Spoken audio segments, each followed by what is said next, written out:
My name is David Mercado, and I will be doing my presentation on the daguerreotype process.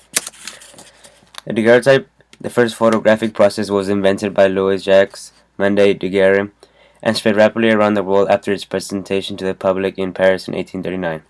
Daguerre had begun experimenting with ways of fixing the images formed by the camera obscura around 1824, but in 1829 he entered into partnership with Joseph Nicephore Niepce, a French amateur scientist and inventor who, in 1826, had succeeded in securing a picture of the view from his window by using a camera obscura and a pewter plate coated with bitumen.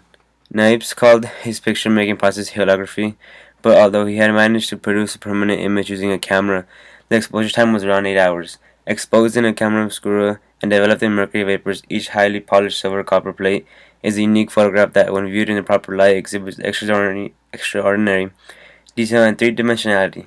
Although born in Europe, the daguerreotype was extremely popular in the United States, especially in New York City, where in the late 1850s, hundreds of daguerreotypists competed for clients. The daguerreotype process consists of 7 steps. The first step is to polish the daguerreotype plate. This is often considered the most difficult part of the daguerreotype process. The goal is to achieve a perfect mirror polish. This allows for even sensitization, faster exposures, and clean images with deep blacks. Various methods of polishing are used and range from historic buffing paddles to contemporary buffing wheels and random orbital sanders. Once the daguerreotype plate has been polished, it must then be sensitized. This is accomplished by exposing the plate to the vapors of iodine and bromine. For daguerreotype, using the Becquerel process, the plate is only sensitized over iodine. Daguerreotypes are not as light sensitive as other photographic processes and thus require longer exposures in the camera. Plates are also predominantly sensitive to blue and UV light, which makes it more difficult to predict their exposure time. Traditional mercury daguerreotypes that have been sensitized to iodine and bromine are generally exposed for a few seconds. The next step is developing. Developing brings out the light image that has been exposed onto the plate. This aspect is crucial to the majority of photographic processes, was first discovered and published by Daguerre. The next step would be the mercury. This is the original method used by Daguerre and the majority of historical daguerreotypists. It consists of using a device which allows the fumes from warm mercury to develop the image on the plate. A common design of the mercury pot is the inverted pyramid. The mercury sits on the bottom, narrow end, and is heated from below using an alcohol lamp or electric heater. The plate is then placed in a holder on top of the pot for a specified time. The mercury must be kept at a constant temperature. If the mercury is too hot, it will condense on the plate and ruin the image. If it is too cold, the plate will not develop. Overdevelopment can also result in frosting of the plate, where small mercury droplets form in the shadow areas of the plate. The next step is fixing. Historically called clearing, fixing is required to remove the remaining light-sensitive coating of the plate. Daguerre originally used a saturated solution of sodium chloride, but the discovery of the use of sodium disulfate by John Herschel was more effective and was widely adopted. Today, a number of chemicals are used, including sodium disulfate, ammonium, and potassium cyanide. The last step is gliding. Gliding is a process of chemically adding a fine layer of gold to the daguerreotype. This enhances the appearance of the image and improves its durability. Now I will compare the daguerreotype process with the ambrotype and tintype. Daguerreotypes, ambrotypes, and tintypes were the first 3 early photographic processes to gain widespread popularity.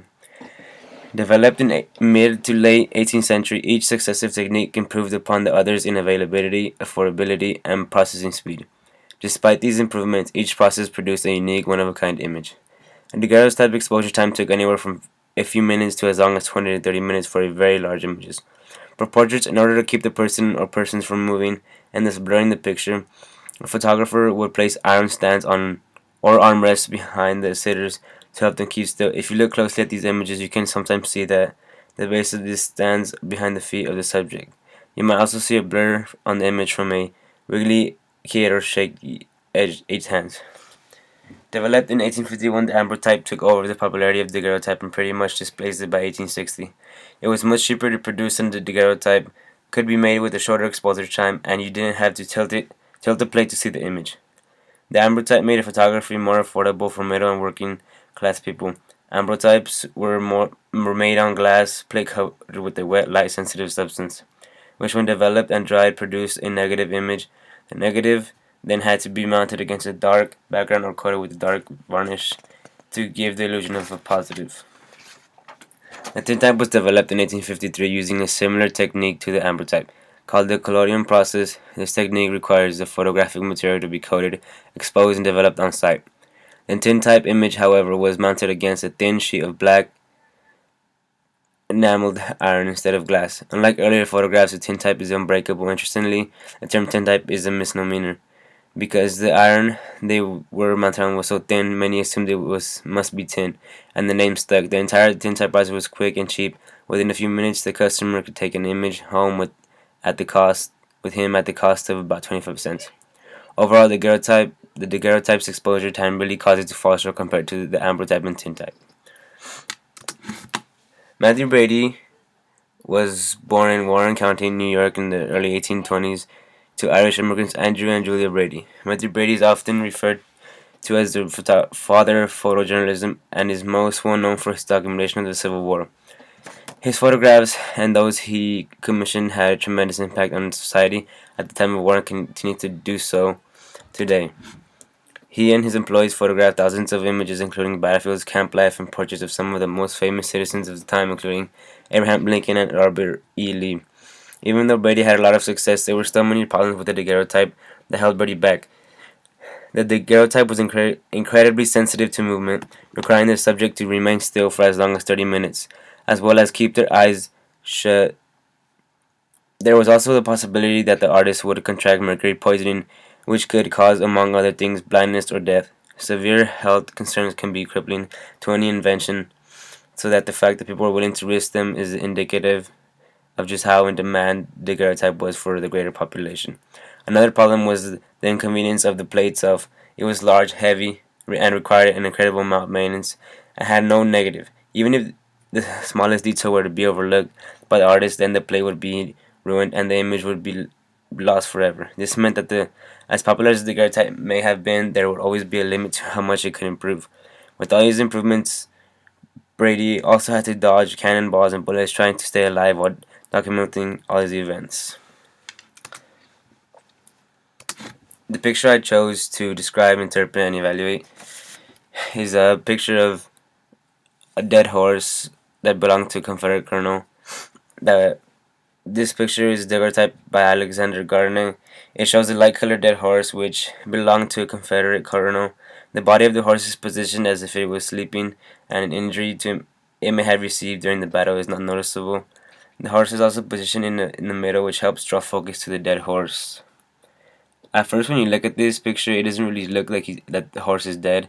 But once I thought about how long the exposure was for a daguerreotype, I realized that this horse had to be dead, because you cannot get a horse to stay still for that long. It was the first time in history that the general public was able to see the true carnage of war. It was as if Brady and his team had brought these dead soldiers and horses to the doorsteps of the viewers. The animal had died in such a graceful position that it seems as if it was finally in peace. The purpose behind the image was to do exactly that: show the world the reality of war, what our soldiers were facing every day on the battlefield. Overall, this daguerreotype is quite successful. As one of the first war photographs, it was something never seen before. Considering the exposure time and difficulty of producing a daguerreotype, this image is clear and shows a great amount of detail.